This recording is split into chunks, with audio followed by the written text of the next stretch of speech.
When I was a junior in high school, I took Honors English 3 with Mrs. Sanders. We spent the year reading what she called the Great Classics. One book we read followed a captain during World War II named John. John and his comrades understandably find themselves not desiring to fly frequent and dangerous missions. In an effort to get out of these missions, they approach the military doctors and pretend to have various ailments, including pretending to be insane. Interestingly, the doctors would always deny their cases of insanity, stating that their desire to get out of war proved they were actually sane. Because, of course, any sane person would not put themselves in danger and would do whatever necessary to avoid it, right? Including pretending to be unwell. This bureaucratic scenario of blurring the lines between what is logical and illogical was known as Rule Catch 22, hence the novel's name. Throughout the story, the commanding officers would utilize bureaucratic reasoning to justify rules of nonsense, and over time, this phrase Catch 22 has seeped beyond the plot of the book into our lexicon to define a paradoxical situation where one is trapped by contradictory rules or limitations. Others articulate a catch-22 as a dilemma or a difficult circumstance where there is no escape because of mutually conflicting or dependent circumstances. When we come upon the Galatians in today's scriptures, they find themselves in somewhat of a catch-22. See, there is tension on one hand between whether they should follow the law given to Moses, one that was for a specific people that had concerns with what they did with their bodies and how they ate their foods and who they communed with. And on the other hand, they had been given the new law, one from Jesus that was intended for everyone. One that was concerned with freedom given to them via the Spirit. Luckily for them, Paul came and gave them the ultimate answer that they must simply love others as they love themselves. That loving others as they love themselves outweighed any confusion or tension they may feel about whether or not to follow the law. Loving others eliminated the mutually conflicting or dependent circumstances they felt about the situation. Love others as you love yourself. Love others as you love yourself. This seems simple enough, right? However, upon further inspection, the commandment comes with a huge assumption. It assumes that we as humans know how to love ourselves. It comes with the idea that us, particularly we as citizens of Western civilization, we who are forced to participate in and are formed under capitalism, we who are raised in one of the most individualistic societies on earth, we who are trauma-filled and insecure, we who are taught to not be in touch with our feelings, we who witness racism and sexism and transphobia and various other forms of ostracization regardless of our social location, that we know how to love ourselves and thus can replicate and extend that love to others. When I think about the law of loving your neighbor as yourself, I think about how most of us don't know how or are still actively learning to love ourselves. Thus, when it comes to loving others, that love can be flawed. We have internalized capitalist ideas about work and our value. We often don't have enough empathy or grace for ourselves, and we quickly move past big emotions and feelings to not deal with them. Now, let me be clear, I don't think that most people know how to show up for ourselves because we have been conditioned to sacrifice ourselves for empire. We take jobs we don't love or that don't fill us with passion because otherwise we will starve under capitalism. We brush past fat phobia because it is not our bodies that cannot fit in the airplane seat. We stay in relationships with family members, our so-called friends, because we fear rejection or truly being alone. We don't stand up to powers that be at our job or in our neighborhoods or under this administration because it literally could be life or death. We have since birth been conditioned to sit down and get by. And it is not always at this larger systematic level that we lack love for ourselves.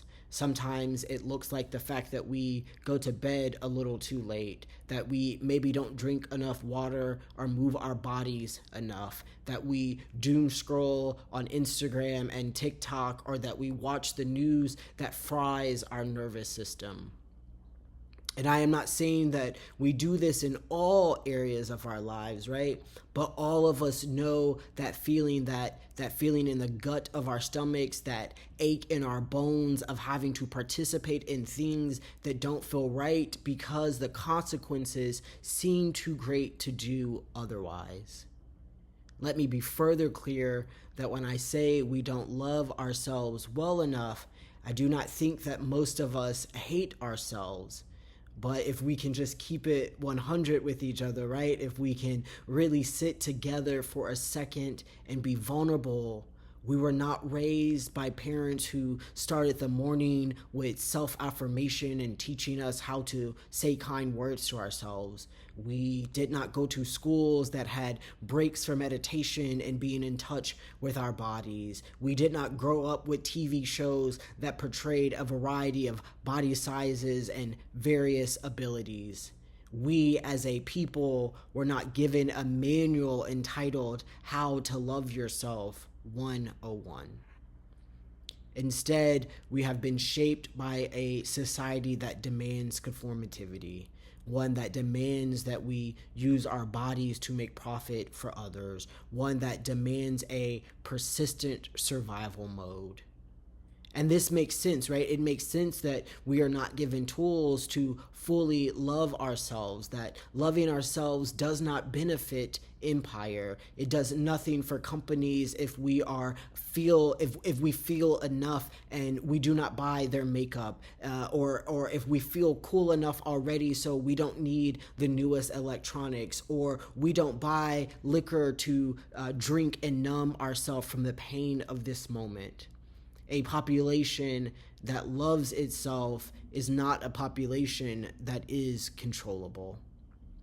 And I know that you know what I'm talking about, that we are all in this constant survival mode mentality where we are trying to make enough money to survive inflation, where we are trying to find enough time to be happy and experience joy, where we are trying to find enough time to clean our house, to take care of our kids and visit our parents, and trying to find time to spend with God, trying to find time to exercise. We are being crushed in and out, and yet every day we try to simply just get by and by and by.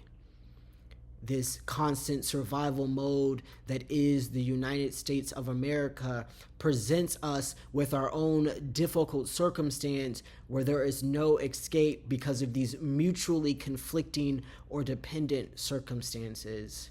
We find ourselves in our own catch-22.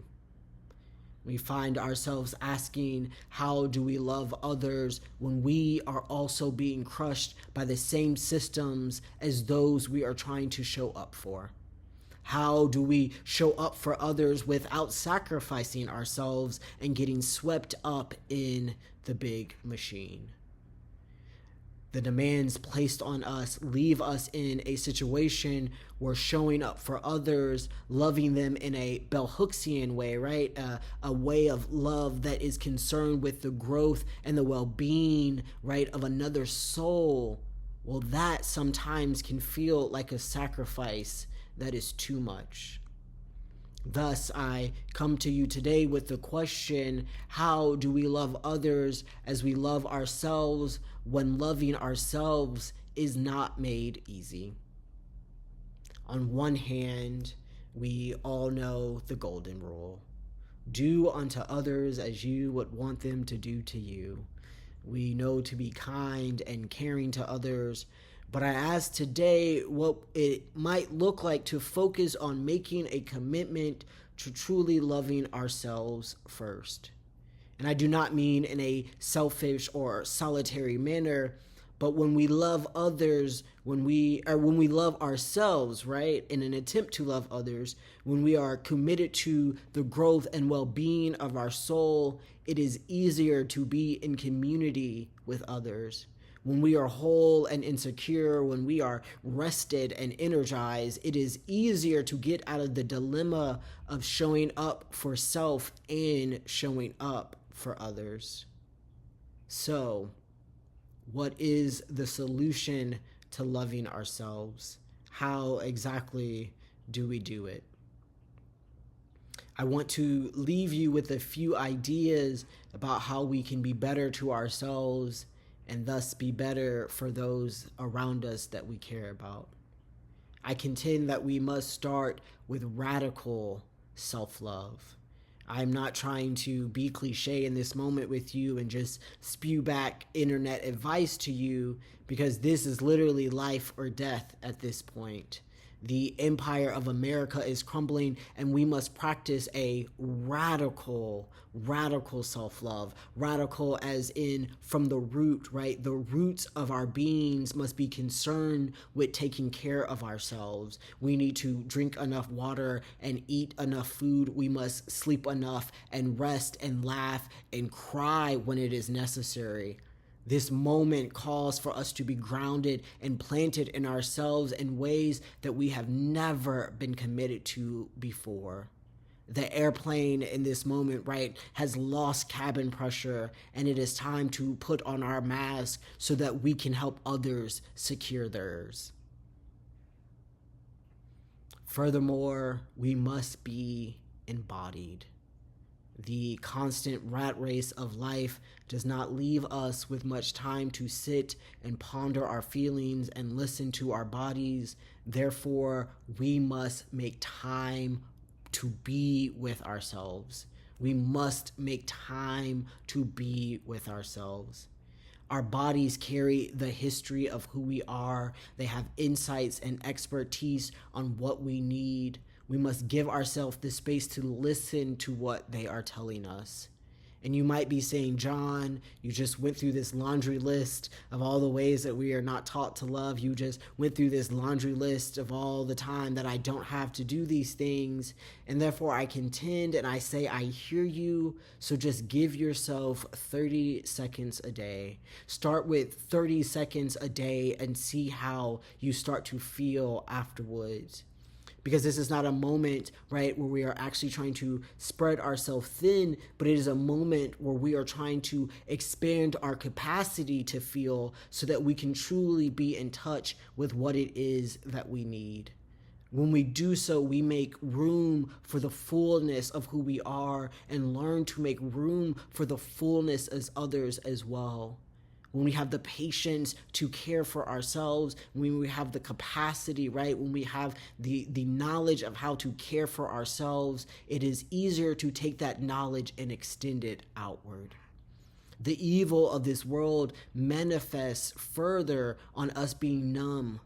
Therefore, we must feel our grief and mourn the tragedies and the losses around us, but we also must commit to joy and pleasure and know that we serve a God that is committed to our happiness and our joy and our well-being, right? We serve a God that wants abundance for us outside of material wealth. When we are embodied, we begin to see our power more clearly. It is not a question or a concern. It is a fact that we know within ourselves. We start to recognize the beauty and the brilliance that we bring to every space we occupy, that each of us is endowed with genius and grit and wit that is unimaginable and unforgettable. When we access the world from self-realization, a realization that we are unique and we have something to contribute outside of our careers, then we become braver and freer in our love for others. We don't question if I am the right person to stand up in this moment because we know that we are. We know that we are the glitter that makes everyone else around us sparkle and shine. Finally, I say to you, we must do things that make us happy. Again, we are forced to participate in so many things that we have no say in.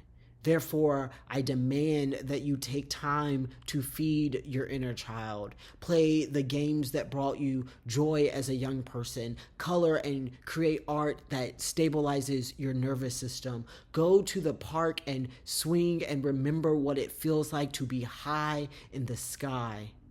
I cannot overstate how important it is to find your joy and treasure it and hold on to it as if your life depends on it, because saints, let me tell you, it does. It does more than ever in this moment. When we do things that make ourselves happy, we do not feel the need to give into normative ideas of fitting in and being accepted. We can cultivate, right? We can cultivate a relationship with ourselves where we know that we are secure, and thus we can be secure in our relationship with others. As you digest this word, again, please do not mistake my advice as one telling you to be selfish. There is enough of that already going around. Because Paul was right. We should love others as we love ourselves. This moment calls for us to love and care and hold each other in all the ways right now. However, I implore you to care for yourself, to love yourself in new and satisfying ways, because we do need you here. I need you here. The people in your home need you here. The people in your neighborhood need you here. At the county and the state, right? And the national and the global level, we need you here. We need you here to fight alongside us for as long as possible. Please digest that our collective liberation depends on you sustaining yourself. As you sustain yourself, I look forward to continuing to hold your hands as we fight the good fight together. Amen.